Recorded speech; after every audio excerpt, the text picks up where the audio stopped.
parte dos países membros da OEA decidiram tomar uma medida mais enérgica, avançar um pouco mais contra o regime de Nicolás Maduro, e isso inclui o Brasil, Estados Unidos e Colômbia. Vamos falar um pouquinho disso, do TIAR, que é o Tratado do Rio de Janeiro, né? O tratado que foi assinado em 1947, mas na verdade a gente precisa contextualizar um pouquinho do que está acontecendo nessas movimentações que incluem principalmente a Colômbia, Venezuela e Estados Unidos.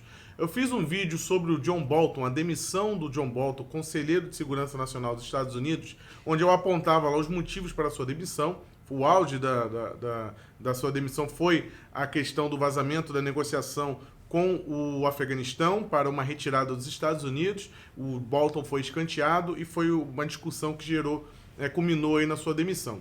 Mas dentre o currículo, dentro da somatória de fracassos do Bolton, está a Venezuela. A tentativa de golpe contra o Maduro no dia 30 de abril, vocês vão lembrar quando alguns militares se posicionaram em pontes, locais estratégicos, mas foram abandonados pelo alto comando. Aquilo ali foi uma iniciativa do John Bolton, que estava por trás daquela situação para poder derrubar o Nicolás Maduro. E aquilo foi um fracasso completo.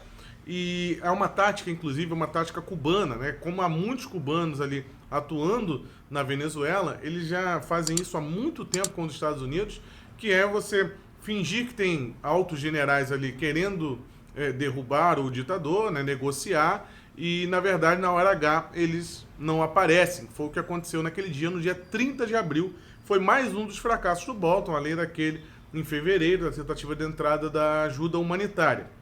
Então, o Trump quer uma saída efetiva para a Venezuela, só que talvez isso não inclua forças militares. O TIAR, que é o Tratado do Rio, o Tratado do Rio de Janeiro, foi criado para prevenir a invasão de agentes estrangeiros no continente americano, principalmente da União Soviética, né? Foi em 1947, estava começando aí a Guerra Fria e era necessário ter alguma medida que pudesse proteger os membros aqui do TIAR e do continente americano, manter a paz. A premissa do tratado é manter a paz e a estabilidade no continente americano. E é justamente por isso que foi ontem, numa reunião da OEA, foi convocado aí pelo Brasil, Colômbia, Estados Unidos e Venezuela. Venezuela representado pelo Juan Guaidó, não pelo regime de Maduro, que fosse ativado o TIAR.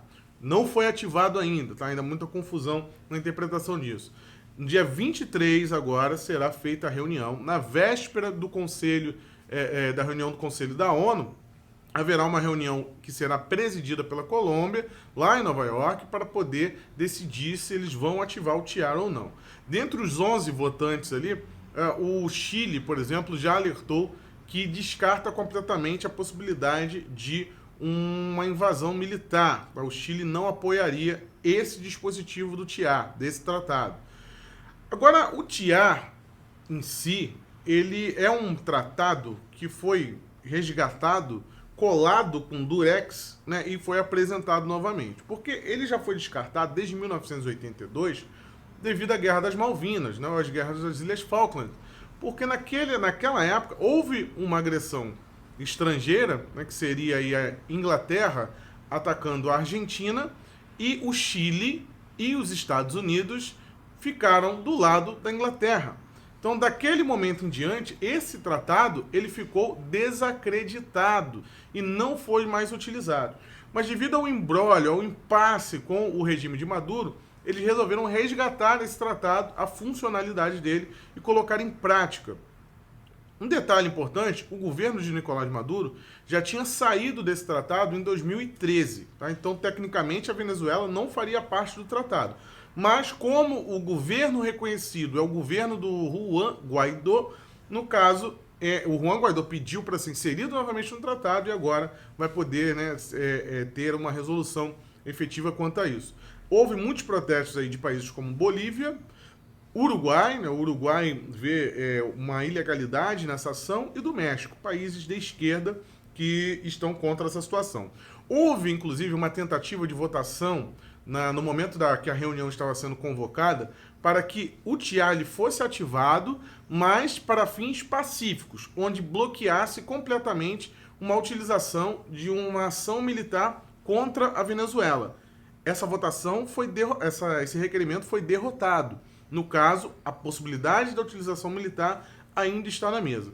E quando a gente vê as entrevistas aí dos membros da oposição da Venezuela, refugiados tanto na Colômbia quanto em Miami, você vê que a ideia deles é, sim, uma tentativa de uma invasão militar, uma grande coalizão internacional por parte desses 11 países, talvez nem os 11, né, porque muitos ali que assinaram, talvez não estejam dispostos a ter uma ação militar, inclusive o Brasil, porque o requerimento levado na reunião da OEA para poder solicitar o ativamento do TIA passou pelo Alto Comando Militar Brasileiro, que não quer uma ação militar, então eles queriam que o Brasil acionasse isso apenas com o limite para as sanções que estão dispostas no TIA. Quais são as sanções? Além de todas as sanções econômicas que a Venezuela vem tendo, os membros do governo venezuelano, eles passariam a ter medidas muito mais duras, seria uma espécie de cerco e bloqueio efetivo contra a Venezuela, inclusive com interrupção de voos, interrupção de comunicação, interrupção de fornecimento de comércio, transação comercial. Então seria uma espécie de cerco à moda antiga, onde a Venezuela ficaria completamente isolada, né, e não poderia, e teria um desgaste muito maior na sua infraestrutura, mais do que já está tendo, falta luz o tempo todo, e dessa forma sufocar o Maduro. Mas no TIA está determinado sim o uso de forças militares por parte dos integrantes. Seria a ajuda recíproca, caso haja um comprometimento da paz no continente. E aí a gente entra em um outro ponto muito importante para ser falado quando a gente fala desse momento da Venezuela, que é o retorno das Farc. A Farc, que virou partido político na Colômbia, ela voltou a atuar como guerrilha essa semana e se uniu à ELN. A ELN é um outro grupo de guerrilha que atua na Colômbia, e muito mais radical, inclusive, do que as Farc, só que tem como refúgio a Venezuela. E aí vocês devem ter visto aí, quem está acompanhando, quem tem interesse nesse caso, essas movimentações, esses exercícios militares do Nicolás Maduro na fronteira da Colômbia. Eles alegam, né, um regime decadente, ele precisa de um inimigo externo para poder manter a tropa ativa. Nesse caso, o inimigo externo seria a Colômbia.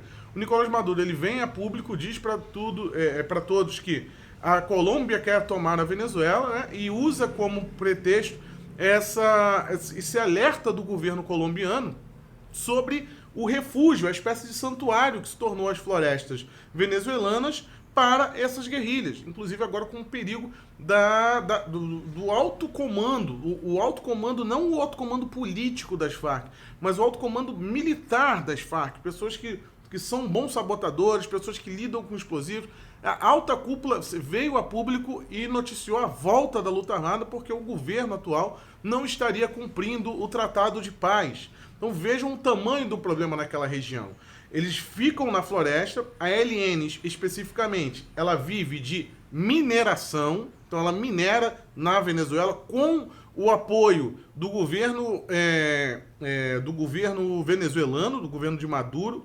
Eles deixam a guerrilha lá fazer o seu tráfico de minério, de materiais preciosos, para atuar como uma espécie de milicianos coagindo a própria população venezuelana. Em contrapartida, eles vão até a Colômbia, cometem os seus atos e voltam para a Venezuela. E ficam impedidos aí da polícia venezuelana, do exército colombiano, poder capturar essas pessoas. Então virou uma estratégia perfeita para essas guerrilhas. E por isso a instabilidade e o perigo para a paz naquela região. Já houve atentados no início do ano, onde um carro-bomba entrou dentro de uma instalação militar na Colômbia, e eram membros da ELN, e foi um ato suicida, para vocês verem o nível de radicalização desses guerrilheiros ligados à ELN, que é uma luta comunista pesada.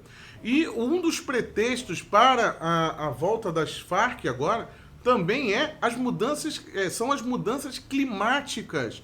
As Farc estaria voltando à ativa para poder defender a Amazônia. De onde foi que vocês escutaram esse discurso nos últimos dias, de defender a Amazônia?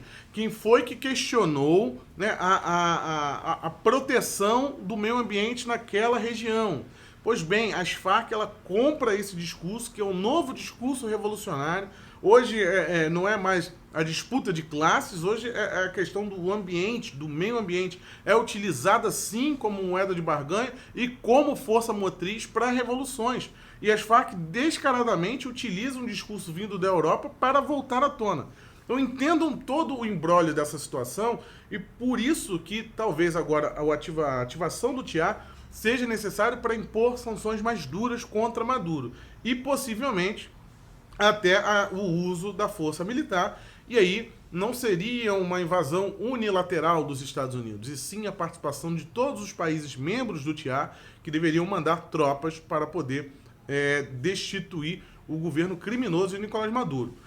Vimos uma situação muito parecida no Afeganistão, tá? Muitos se lembram da invasão do Afeganistão por parte do George W. Bush. Não, os Estados Unidos não invadiu o Afeganistão sozinho. Foi uma coalizão internacional, países do mundo todo que entraram naquela empreitada militar com a aprovação da ONU. Inclusive, o TIA, ele precisa ainda ser passado pelo Conselho da ONU, mas de qualquer forma eles já viram um marco legal para garantir uma ação militar. Independente do que vai acontecer na ONU, a autonomia do TIA dentro da OEA pode sim ser utilizada como justificativa legal. Esse é o entendimento dos membros para poder destituir o governo de Nicolás Maduro e, dessa forma, salvar o povo venezuelano. Aqui foi Alan Frutuoso para o canal Vista Pátria. Espero que tenha dado para entender esse contexto atual da situação. Tendo novidades, trarei aqui para vocês. Se inscrevam no canal, ativem o sininho. Se puderem ser um colaborador financeiro do canal, primeiro link na descrição, o link do Apoia-se, ou através de doações na conta corrente aqui embaixo, para quem não utiliza o mecanismo do Apoia-se. A ajuda de vocês é importante para poder manter o trabalho aqui funcionando. Até a próxima, meus amigos. Tchau, tchau. Forte abraço a todos.